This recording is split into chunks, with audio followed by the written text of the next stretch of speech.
홈스와 왓슨이라고 하는 사람이 캠핑을 갔답니다. 한참 피곤해서 잠들어 있는데 자다가 눈을 뜬 홈스라는 사람이 왓슨에게 물었습니다. 왓슨, 하늘 좀 봐봐. 뭐가 보여? 그랬습니다. 그랬더니 왓슨이라는 사람이 수많은 별이 보이는데, 그러자 홈스라는 사람이 그럼 여기서 우리는 어떤 결론에 도달할 수 있겠냐 이렇게 물었습니다. 그랬더니 왓슨이 자다가 깨서 정신이 없는지 가만히 생각하더니 이렇게 말했습니다. 천문학적으로는 수많은 은하와 그보다 훨씬 더 많은 행성이 있다는 걸 알 수 있지. 점성학적으로는 사자자리에 토성이 보이니까 아마도 지금은 3시 15분쯤 될 수 있는 것 같아. 기후학적으로는 내일 날씨가 맑은 것 같고, 철학적으로는 수많은 별과 우주의 광활함은 우리의 존재가 아주 보잘것없음을 알려주는 것 같네. 그런데 너는? 그 말을 조용히 듣고 있던 홈스가 말했습니다. 야, 이 바보 멍청아, 지금 우리 텐트를 누가 훔쳐갔잖아. 그런 거예요. 텐트 치고 자다가 별이 보이는 건 이미 텐트가 없어진 거를 눈치채지 못한 것입니다. 우리는 몰라도 될 쓸데없는 것을 너무 많이 알고 있어요. 과연 우리는 어떤 지식이 필요할까? 그런 고민을 하게 됩니다. 요즘에는 지식의 홍수입니다. 모르는 게 없어요. 의사보다 더 잘 압니다. 인터넷이라고 하는 무서운 통로가 있어서 모든 지식을 공유하고 자랑합니다.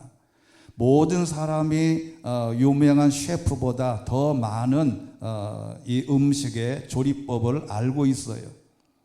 대학 교수보다 어쩌면 우리의 지식이 더 많아질 수도 있습니다. 요즘에는 챗 GPT라고 하는 AI에게 물어보면 사실은 학교 갈 필요도 없는 지식을 얻을 수도 있습니다. 그런데 성경은 지식에 대한 관해서 이렇게 경고합니다. 잠언 1장 7절에 있는 말씀 보면 아주 무서운 말씀이 있어요. 같이 한번 큰 목소리로 읽겠습니다. 시작. 여호와를 두려워하며 섬기는 것이 지식의 시작인데 어리석은 사람들은 지혜와 교훈을 가볍게 여긴다. 여러분, 성경에서 지식의 모든 사람이 갖고 있는 지식의 출발, 시작은 딱 하나입니다. 여호와를 두려워하며 섬기는 거다. 지식의 시작도 못한 채 다른 것에만 관심이 있다는 겁니다. 지식의 시작, 알파벳도 모른 채 말만 하고 있는 것과 같습니다. 이 기초가 없어지면 언제든 무너질 가능성이 있는데 이미 이사야서 28장 16절에도 이렇게 말씀했습니다. 시작. 그러므로 주 여호와께서 이렇게 말씀하신다. 보아라, 내가 시온의 주춧돌을 놓는다. 그것은 시험을 거친 돌로서 단단한 기초를 세우기 위한 귀중한 모퉁이 돌이다. 이것을 믿는 자는 결코 조급하지 않을 것이다. 아멘. 하나님은 여기 돌은 예수 그리스도를 말합니다. 내가 시온에 주춧돌을 하나 놓을 건데 그 단단한 기초를 세우기 위한 귀중한 모퉁이 돌인데 그 돌이 없으면 사람은 조급할 수밖에 없다는 겁니다. 그래서 오늘 각주 같은 아주 귀한 말씀이 오늘 이사야서 33장 6절 말씀입니다. 같이 한번 읽겠습니다. 시작. 그분은 너희 시대에 든든한 기초가 되시고 구원과 지혜와 지식이 쌓여있는 보물 창고가 될 것이다. 그 중에서도 여호와를 두려워하는 것이 이 창고의 보물이다. 할렐루야. 지식의 시작, 여호와를 두려워하는 것이 우리 마음의 창고의 보물이 돼야 한다 해서 우리의 생각과 마음의 창고에는 쓰레기 같은 지식을 다 버려야 한다는 겁니다. 하지만 시도 때도 없이 들어와 쌓이는 이 생각의 쓰레기들은 삭제 버튼이 없어서 삭제하기도 힘듭니다. 여러분, 인간의 뇌의 용량을 계산해 보니까 우리가 누구든지 사람이 우리는 다 뇌를 가지고 있잖아요. 이 뇌의 용량을 컴퓨터 용량으로 분석을 해 보니까 약 1페타바이트에서 약 2.5 페타바이트의 용량이랍니다. 뇌가. 그러면 1테라바이트는 1024 기가바이트인데 이를 계산을 해보면 1테라바이트는 약 영화 400편 정도의 용량이라고 합니다. 그런데 1페타바이트의 용량은 얼마나 큰 용량이냐면 영화 약 10,000편을 다운받을 수 있는 용량이 우리 뇌의 용량이에요. 이 용량은 한마디로 말하면 상상이 안 되는 용량입니다. 근데 사람들은 이 10,000편 정도의 영화를 저장할 수 있는 우리의 뇌를 2% 정도밖에 사용을 못한다고 신경과학자들이 말합니다. 이렇게 상상이 안 되는 용량, 그렇게 많으면 뭐하냐? 쓰레기로 가득 차 있는데, 쓸데없는 것으로 가득 차 있는데 그 용량만 크면 뭐하냐? 하나님을 아는 지식만 남겨놓고 모두가 다 삭제해도 사는 데는 문제가 없다는 겁니다. 내 생각에 쓰레기 같은 쓸데없는 지식이 쌓여있나 없나를 살펴보는 것이 바로 묵상입니다. 하나님께서 우리에게 주신 기억 용량을 통해서 쓰레기 같은 지식을 다 제해버리고 내 안에 있는 쓰레기 같은 시간들을, 생각들을 다 제해버리는 게 묵상인데, 묵상이라는 말은 첫 번째는 하나님의 말씀을 깊이 되새김질하는 겁니다. 율법을 이해하고 마음에 새기고 삶에 적용하기 위함인데, 이게 시편 119편 97절에 있습니다. 같이 읽겠습니다. 시작. 오, 내가 얼마나 주의 법을 사랑하는지요. 내가 하루 종일 그것을 묵상합니다. 두 번째는 하나님의 성품과 행위를 되새김질하는 겁니다. 시편 143편 5절 말씀 시작. 내가 지난 날을 기억하며 주께서 하신 모든 일들을 묵상합니다. 주의 손으로 하신 일들을 생각합니다. 여러분, 지난 날을 기억하며 주께서 하신 모든 일들을 묵상한다.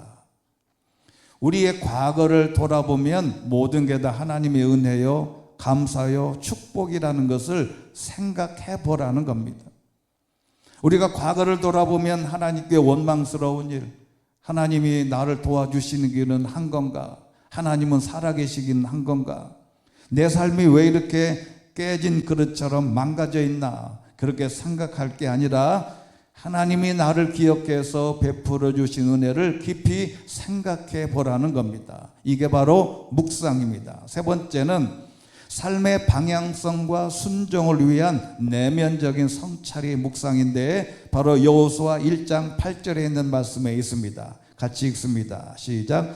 이 율법책이 내 입에서 떠나지 않게 하고 그것을 밤낮으로 묵상해 그 안에 기록된 모든 것을 지켜 행하라. 그러면 내 길이 번창하고 성공하게 될 것이다. 아멘. 사람들은 번창과 성공만을 원하지 하나님의 말씀을 밤낮으로 묵상하는 것은 하지 않습니다. 묵상의 목적은 그래서 단순한 정보의 암기가 아니라 삶의 변화와 순종을 말하는 것이지요.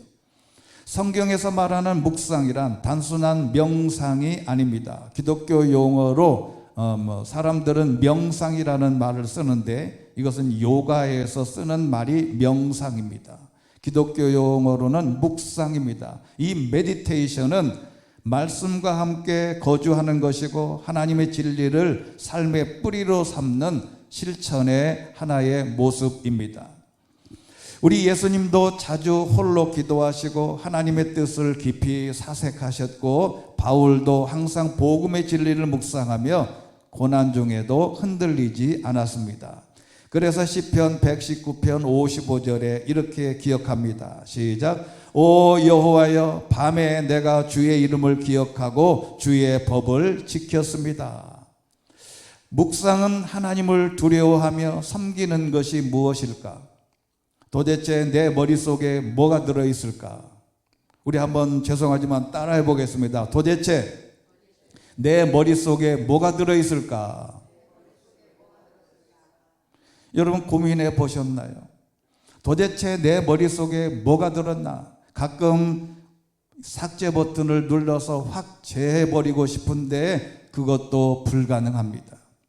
그런데 오늘 바로 그 말씀, 기초의 시작을 논하는 이사야의 말씀이 오늘의 본문입니다. 성경이 말하는 이사야 시대와 오늘의 시대가 동일할까? 그러면 동일합니다. 시대는 변하지 않습니다. 3000년 전이나 오늘이나 앞으로 될 수천 년 후에도 똑같습니다. 인간의 모습은 변하지 않습니다. 여러분 정치나 사회나 문화와 이 세상의 모두가 다 정의와 공의를 외치지만 이것은 우리가 살아있는 한 불가능합니다. 거짓말로 하는 겁니다. 제가 중고등학교 다닐 때, 대학 다닐 때도 이 정치와 사회는 모든 사람들이 외칩니다. 정의를 위해서. 정의는 없습니다. 그 정의를 속이는 거예요. 정의라는 건 없어요. 세상에는 없습니다. 이사야 시대나 지금 시대나 똑같아요. 그래서 비교해보면 첫 번째는 도덕적 타락과 영적 무감각이 된 시대가 이사야 시대였습니다. 이사야는 이스라엘 백성이 하나님의 입술로는 경외하지만 마음은 하나님에게서 멀어졌다고 이렇게 책망합니다. 이사야서 29장 13절 시작. 여호와께서 말씀하신다. 이 백성이 입으로는 내게 다가오고 입술로는 나를 공경하지만 그 마음은 내게서 멀어져 있고 사람에게서 배운 관습대로 나를 두려워할 뿐이다. 현대사회 역시 종교적 형식은 유지되지만 진정한 회개와 경건의 능력이 약화된 채 개인주의와 쾌락주의가 만연한 것은 변하지 않는 사실입니다. 두 번째는 정의의 상실과 사회적 불의입니다. 정의가 물처럼 흐르지 않고 지도층과 재판관들이 뇌물을 먹고 억울한 자를 외면합니다. 이사야서 1장 23절에 이렇게 지적했습니다. 내 귀족들은 반역자들이요 도둑들과 한패다. 그들은 모조리 뇌물을 좋아하고 살해금을 쫓아다니는구나. 고아를 변호하지도 않고 과부의 송사는 받아주지도 않는다. 권력과 자본에 의한 불공정, 사회적 약자의 고통을 외면하고 경제적 불평등의 심화 등이 이 비슷한 문제나 옛날이나 지금이나 똑같습니다. 세 번째는 외적인 번영 속에 내적인 공허함이 자리 잡고 있습니다. 당시에 이사야가 활동했던 유다는 외형적으로는 제사와 절기, 성전 중심 신앙을 지키고 있었지만 내면은 하나님을 떠나 있습니다. 이사야서 1장 14절에 이렇게 말씀하고 있습니다. 너의 초하루와 정한 절기들 나는 그것들이 싫다. 그것들이 내게는 짐만 될 뿐이다. 그것들을 짊어지기에 내가 지쳐버렸다. 너희가 아무리 손을 펼쳐 기도해도 나는 눈을 가리고 너희들을 보지 않을 것이다. 너희가 아무리 기도를 많이 해도 나는 듣지 않을 것이다. 너의 손에는 피가 가득하다. 어떤 신학자나 어떤 목사님이 그런 지적을 하는 것을 봤습니다. 우리 한국교회는 기도만 한다. 여러분 이게 엄청난 무서운 말이에요. 한국교회는 기도만 많이 해요. 활동을 하지 않습니다. 나가서는 전혀 무기력해요. 영적으로는 다 다운돼서 교회 안에서는 맨날 앉아서 기도만 하는데 실제적으로는 그 기도만 할 뿐 우리가 할 수 있는 행동은 아무도 안 해요. 여러분, 내가 직장이 없으면 나가서 직장을 찾아보고 묻고 곳곳에 돌아다니면서 직장을 구해야 되는데 교회 안에서 3시간 동안 직장을 구하기를 기도만 합니다.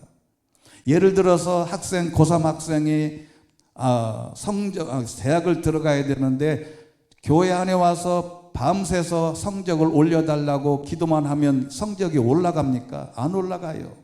문제는 뭐냐면 아무리 기도해도 나는 듣지 않을 것이다 라고 하는 이 하나님의 음성은 뭐냐면 너의 손에 피가 가득한데 그것을 제해버려야 된다.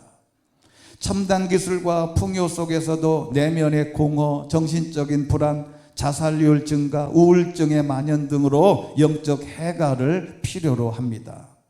그리고 4번째는 국가적 위기와 정치적인 혼란입니다. 이사야 시대에는 아람과 아수르 제국의 위협 속에서 이 유다는 불안정한 동맹과 정치적인 타협을 반복하면서 풍전등화와 같은 시대를 보내고 있습니다.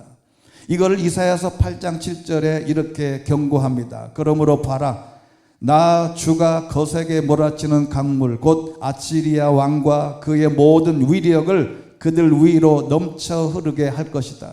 그 강물이 모든 물길을 덮고 모든 뚝을 흘러넘쳐 8절 말씀 시작. 유다까지 침범에 휩쓸고 지나가면서 그 강물이 목에까지 차오를 것이다. 그러나 임마누엘이여 그가 날개를 펼쳐 내 땅을 전부 덮을 것이다. 국제정세의 불안, 우리는 삼면으로 바다로 가려져 있고 그리고 우리 주변에는 다 강대국입니다.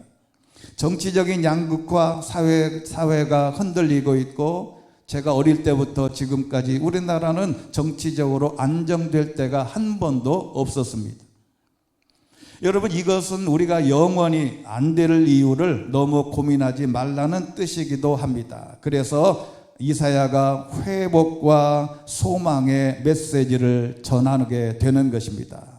그 유명한 본문 이사야서 43장 19절 말씀 우리 같이 한번 큰 목소리로 읽어보겠습니다. 시작. 보라, 내가 새 일을 하고 있다. 이제 막 솟아나고 있는데 너희는 느끼지 못하느냐? 내가 광야에 길을 내고 사막에 강을 만들고 있다. 들짐승과 자칼과 부엉이가 나를 공경할 것이다. 내가 광야에 물을 대고 사막에 강을 만들어서 내가 택한 백성들이 마시게 할 것이기 때문이다. 아멘. 이사야 선지자가 위대한 것은 문제만 지적하고 사회가 어렵다, 불공정하다, 필요 없다, 너희들의 신앙이 망가졌다, 너의 신앙들이 깨진 그릇처럼 망가진 것을 지적하는 게 아니고 하나님께서 이사야를 통해서 새로운 비전을 제시해 두는 것입니다. 인간과 사회가 무너져가는 듯한 현실 속에서도 여전히 복음은 희망이고 하나님은 회복을 이루시는 분임을 선포하는 것입니다.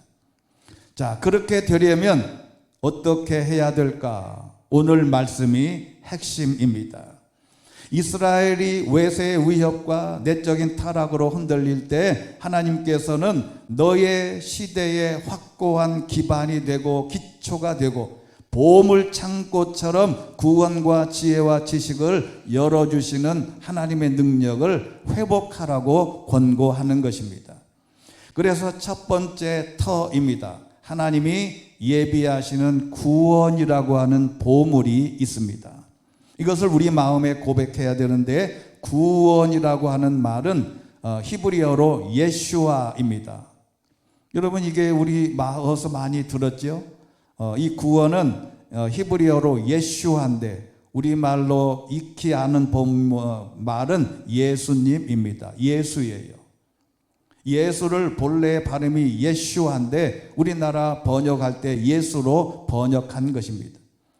이 구원이라고 하는 것은 하나님의 은혜 또는 그 긍휼하심에 의해 사탄의 세력과 죄로 인한 멸망에서 구원해 내는 일입니다. 그리고 신약에서 말하는 구원은 예수 그리스도를 믿음으로 받는 죄사함과 영원한 생명의 선물입니다. 즉, 이 말씀의 구원은 우리가 예수를 믿고 교회 다니면서 내 마음에 구원의 확신이 없으면 꽝이라는 그런 말이에요. 여러분, 우리가 신앙적으로 교회를 다니고 봉사를 하고 직분을 받고 헌신하고 살아가는 모든 환경 가운데 우리는 구원의 개념이 성립되지 않으면 모든 신앙은 헛된 것입니다. 그러면 이 구원은 어떤 뜻이 있냐면 세 가지 뜻이 있는데, 육체적 위험에서의 구출, 즉 출애굽하는 것입니다. 애굽에서, 세상에서 탈출, 구원의 방주로 올라타는 거예요. 우리가 강릉을 가려면 여러 가지 방법이 있습니다. 기차를 타면 강릉을 간다 하면 강릉 가는 기차에 타야 됩니다.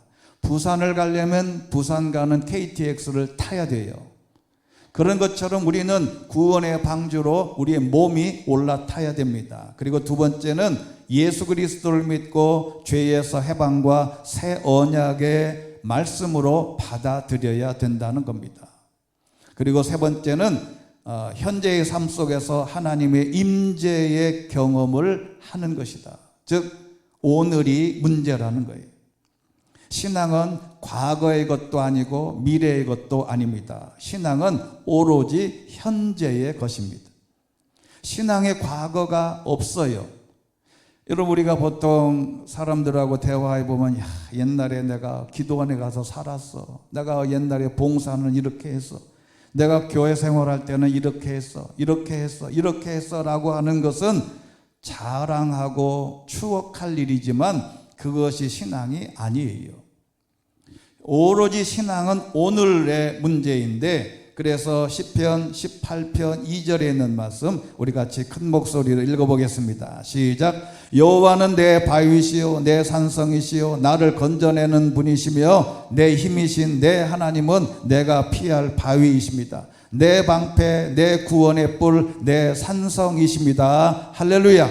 그런데 영어 성경에 보면요, 여기서 중요한 단어는 뭐냐면 하나님은 내 바위요 산성이요 뭐 건져내신 분이요 힘이요 또는 피할 바위, 구원의 뿔, 산성, 이게 중요한 게 아니에요.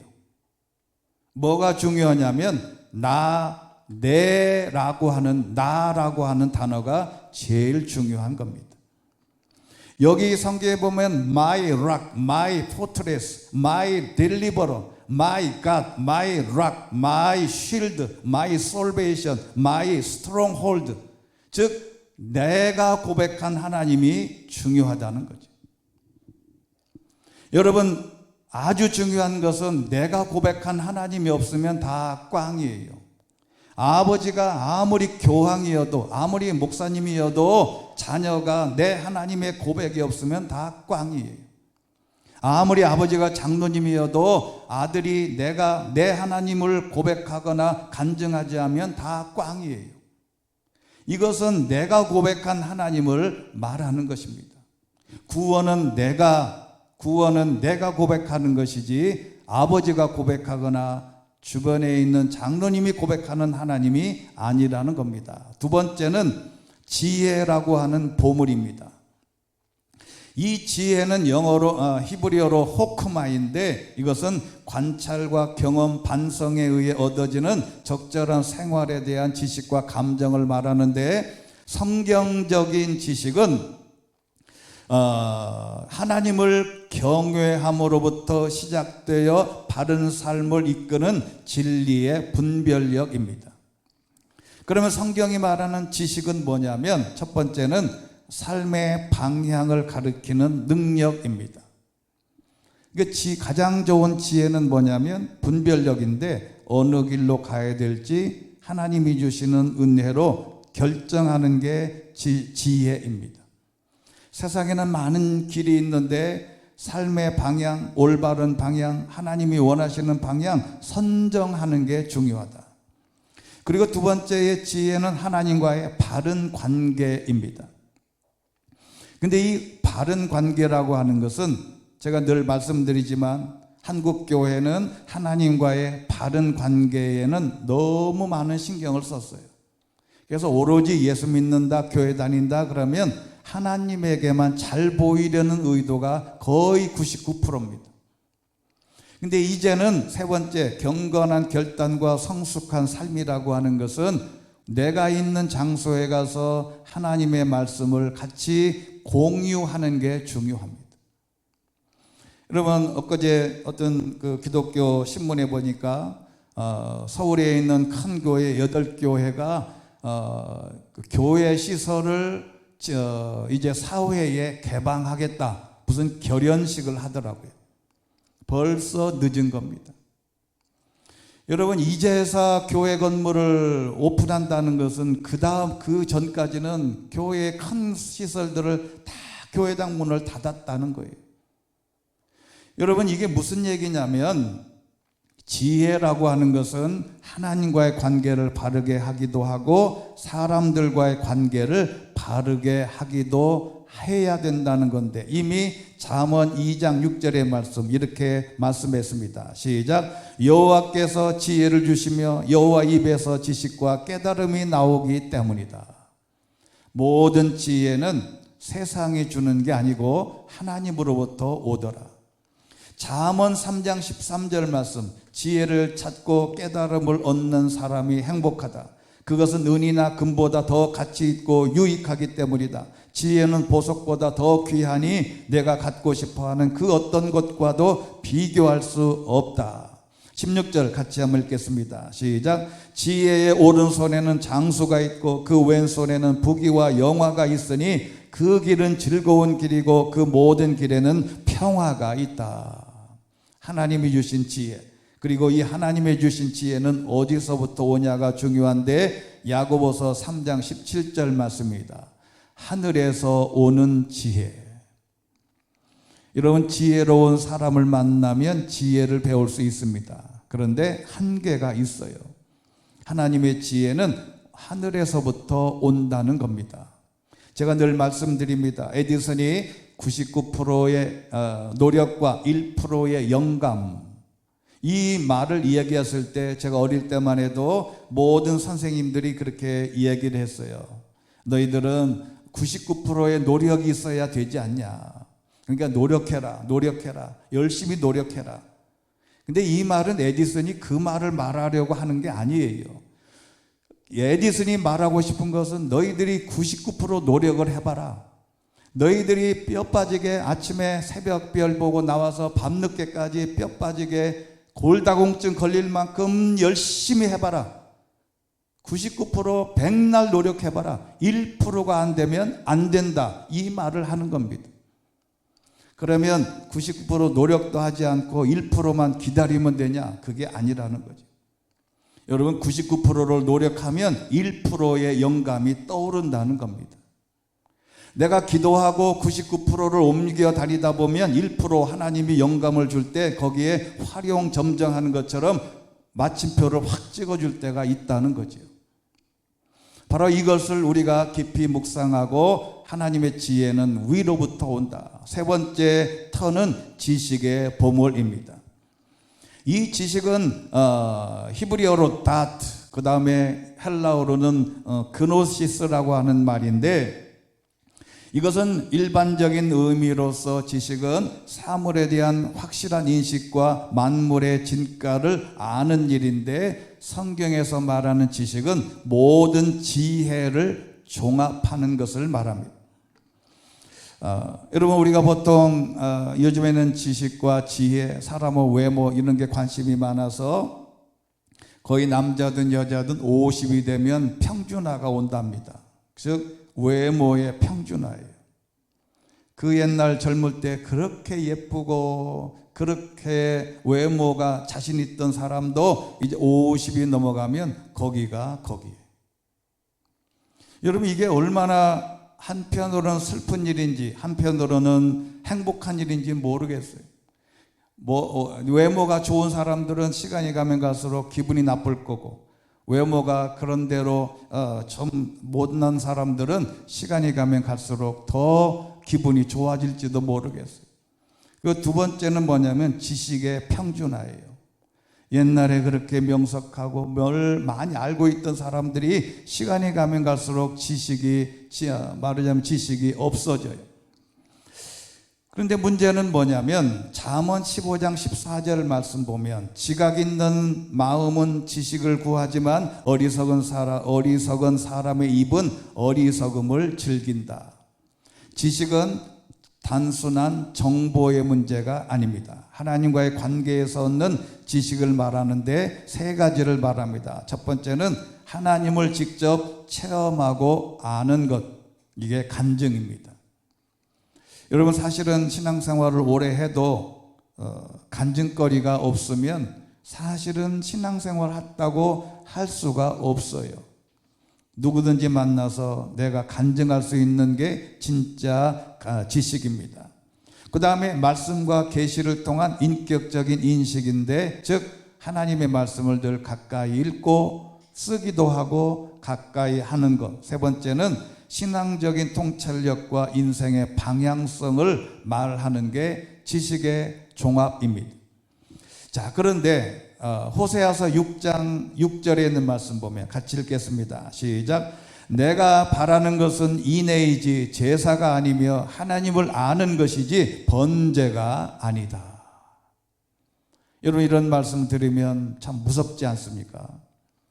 이렇게 무더운 날씨 주님 전에 나와서 우리의 몸으로 하나님께 예배하고 식당에서도 봉사하고 헌신하는 모든 게 하나님이 원하시는 것은 인애와 하나님을 아는 거지 예배가 아니라는 거예요.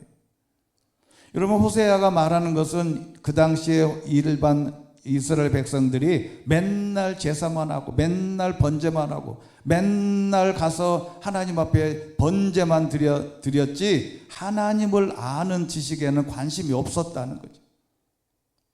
여러분, 우리의 신앙도 어떻게 보면 이게 무서운 것일 수 있습니다. 예배만 드리면 다 됐다고 생각을 하지요. 그러나 인애라고 하는 것은 하나님을 향한 경건을 말합니다. 하나님을 향한 경건이 없으면 아무런 필요가 없다.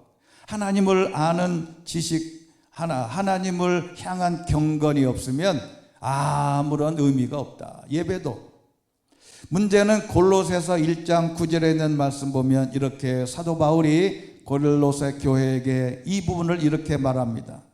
그러므로 우리도 소식을 들은 날부터 여러분을 위해 쉬지 않고 위해 간구합니다. 우리는 여러분이 모든 영적 지혜와 통찰로 하나님의 뜻을 아는 지식으로 충만하게 되고, 10절에 있는 말씀 보면 하나님을 아는 지식에서 자라고, 11절 말씀 보면 하나님의 영광을 따라 영광의 능력을 권능을 따라 모든 능력으로 힘있게 돼 기쁨으로 모든 것을 참고 견딜 수 있게 되기를 기도합니다.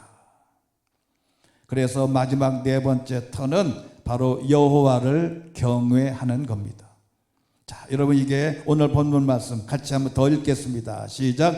그분은 너의 시대에 든든한 기초가 되시고 구원과 지혜와 지식이 쌓여있는 보물 창고가 될 것이다. 그 중에서도 여호와를 두려워하는 것이 이 창고의 보물이다. 할렐루야. 여러분, 구원과 지혜와 지식이라고 하는 모든 보물을 다 간직한 채 가장 출발은 여호와를 경외함이 모든 하나님을 신앙하고 있는 우리의 모두의 보물이라는 겁니다. 두려움이 아니라 존경과 사랑의 마음에서 나오는 경건한 두려움, 하나님을 삶의 중심에 모시는 태도, 하나님을 의식하며 살아가는 전인적인 자세가 여호와를 경외하는 겁니다. 그래서 오늘 11장 7절에 있는 말씀 보면 잠언 1장 7절 여호와를 두려워하며 섬기는 것이 지식의 시작이다. 아무리 지식이 많아도 하나님을 경외하는 것이 없으면 모든 지식은 쓸데없다. 전도서 12장 13절 말씀 시작. 모든 것의 결론은 이것이다. 하나님을 경외하고 그분의 계명을 지켜라. 이것이 사람의 본분이다. 하나님께서는 선악간의 모든 행위를 그 숨은 일까지도 낱낱이 심판하시다. 아멘. 여러분, 전도서가 몇 장까지 있죠? 12장까지 있습니다. 마지막 결론이에요. 솔로몬이 모든 것의 결론, 전도서의 결론은 하나님을 경외하고 그분의 계명을 지켜라. 이것이 사람의 본분이다. 여러분 전도서 2장 26절에 있는 말씀 보면 하나님은 하나님 보시기에 좋은 사람에게 지혜와 지식과 복을 주시지만 죄인에게는 온갖 노력으로 모으고 쌓게 하시고 그것을 하나님이 보시기에 좋은 사람에게 넘겨주게 하신다. 이것 또한 허무하고 뜬구름 잡는 일이더라. 여러분 죄인에게는 열심히 노력해서 일생을 벌어놔도 그 돈 못 쓰고 좋은 사람에게 하나님이 주시더라. 이것도 뜬구름 잡는 일이더라. 이렇게 솔로몬이 말하고 있습니다. 자, 결론을 말씀을 드리면 독일의 화학자 J.F. 리비히라고 하는 사람이 아주 식물 성장을 눈여겨 관찰하다가 아주 특이한 점을 발견했답니다. 이건 우리가 보통 고추를 심든지 감자를 심든지 뭐 이런 걸 심어 놓으면 어떤 해에는 감자가 잘 이게 열매가 많고 어떤 때는 사과 열매가 많고 그런데 어떤 해에는 완전히 이상해. 같은 나무인데. 그래서 왜 그런가 이렇게 봤더니 분석을 하고 연구를 했더니 이런 거더랍니다. 예를 들어서 식물 성장에 질소, 인산, 칼리가 3가지가 필요한데 예를 들어서 질소와 인산이 100%로 가득해요. 그리고 충분해요. 그런데 칼리라고 하는 영양 성분이 없으면 칼리가 있는 부분만큼만 성장한다는 거지. 예를 들어서 어떤 땅에는 질소, 인산, 칼리 중에 질소가 부족해. 질소가 부족하면 나머지가 아무리 100%가 넘쳐도 그 식물은 성장하지 않더라. 이게 식물의 초해소량의 법칙입니다. 여러분 사람에게 비유해서 가정해 보면 성공과 능력과 재능 모든 걸 다 합해서 예를 들어서 10%의 노력, 10%의 재능, 그러니까 100%의 재능, 100%의 실력, 예를 들어서 노력이라고 하면 어떤 사람은 100%를 아무리 재능이 100%를 있어도 100% 노력하지 않으면 성공을 안 되더라. 아무리 재능이 100% 있어도 5% 노력으로는 성공할 수 없더라. 여러분 이게 성경에도 있습니다. 어떤 관리가 예수님께 왔어요. 어떻게 하면 영생을 얻겠냐 질문합니다. 그때 예수님이 이렇게 말합니다. 간음하지 말라, 살인하지 말라, 도둑질하지 말라, 거짓으로 증언하지 말고 네 부모를 공경해라. 그랬더니 이 사람이 뭐라 그랬냐면 예수님 그건 내가 어릴 때부터 다 지켰습니다. 그때 예수님이 뭐라 그래요? 누가복음 12장 18장 22절 내가 아직 부족한 것이 하나 있는데 내가 가진 것을 모두 팔아 가난한 사람에게 나눠줘라. 그러면 하늘에서 보물을 가질 것이다. 이 사람이 예수님의 제자가 됐다면 지금도 이름에 남았을 텐데 그 많은 재산 누군가가 다 가져갔고 다 인생 허비한 거예요. 여러분 613가지의 율법을 잘 지키고 우리나라의 육법전서, 헌법, 민법, 민사소송법, 형법, 형사소송법, 상법, 요즘에는 어음법, 수표법을 다 지켜도 지나가다가 옆 가게에서 새우깡 하나 훔치면 감옥 가고 벌 받습니다. 이게 무슨 내용이냐면 우리의 신앙도 똑같습니다. 내 신앙에서 부족한 것이 무엇이 있는지를 살펴보라 하는 것인데 그 모든 출발이 어디냐면 오늘 핵심적인 오늘 마지막 이사야 33장 6절 말씀 같이 한번 읽고 마치겠습니다. 시작. 그분은 너의 시대에 든든한 기초가 되시고 구원과 지혜와 지식이 쌓여있는 보물 창고가 될 것이다. 그 중에서도 여호와를 두려워하는 것이 이 창고의 보물이다. 할렐루야. 신앙이라고 하는 것은 바로 여호와를 두려워하는 것이 우리 마음의 창고로 가득 차야 된다는 것입니다. 우리가 가지고 있는 모든 지식을 다 잊어버려도 딱 하나 하나님을 경외하는 지식만 남겨놓으면 하나님께 영광이 되고 우리는 영원한 하나님 나라의 백성이 될 줄로 믿습니다. 그 중에 가장 기초는 여호와 하나님을 두려워하는 것, 법을 두려워하듯 하나님을 두려워하면 우리 인생의 모든 길이 꽃길이 될 줄로 믿습니다. 우리의 모든 삶의 기초는 여호와를 두려워하는 것입니다. 기도하겠습니다. 은혜가 풍성하신 하나님 아버지, 하나님은 이사야 선지자를 통하여 그 당시의 백성들에게 말씀했습니다. 그분은 너의 시대에 든든한 기초가 되신다.